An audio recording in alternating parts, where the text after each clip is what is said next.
আসসালামু আলাইকুম রহমতুল্লাহ। এটা হলো মসজিদ নববীর কাছেই জান্নাতুল বাকি।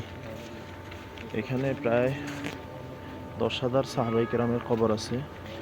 হযরত ওসমান গনি রাদিয়াল্লাহু তাআলার কবর এখানে, আয়েশা সিদ্দিকা রাদিয়াল্লাহু আনহার কবর এখানে, সমস্ত তাবেঈ, আইম্মায়ে মুজতাহিদিন সহ অনেক বড়দের কবর এখানে আছে। কিন্তু আশ্চর্যজনক হলেও কথা সত্য, সেটা হলো একটা কবরেও নিশানা নাই, একটা কবরেও নেম প্লেট নাই, একটা কবরেও মাজার সিস্টেম কিচ্ছু নাই, মান্যতের কিচ্ছু নাই, সিজদার কিচ্ছু নাই, এবং এখানে এসে চুমু দেওয়ার, দোয়াও করার সুযোগ নেই।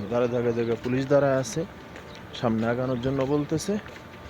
এখানে এসে উল্টাপাল্টা কিছু করবে কোনো সুযোগ নেই।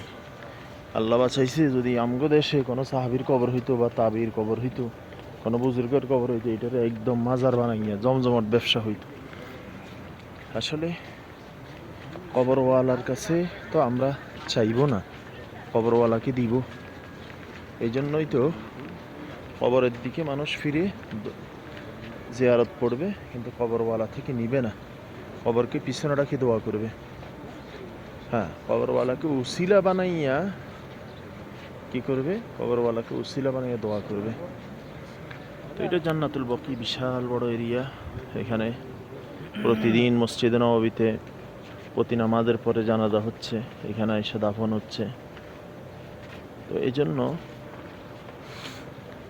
আমরা খেয়াল রাখা, কবর জিয়ারত ও সুন্নতের বিষয়গুলো খেয়াল রাখা। আল্লাহ তাআলা তৌফিক দান করেন, বুঝার তৌফিক দান। আসসালামু আলাইকুম।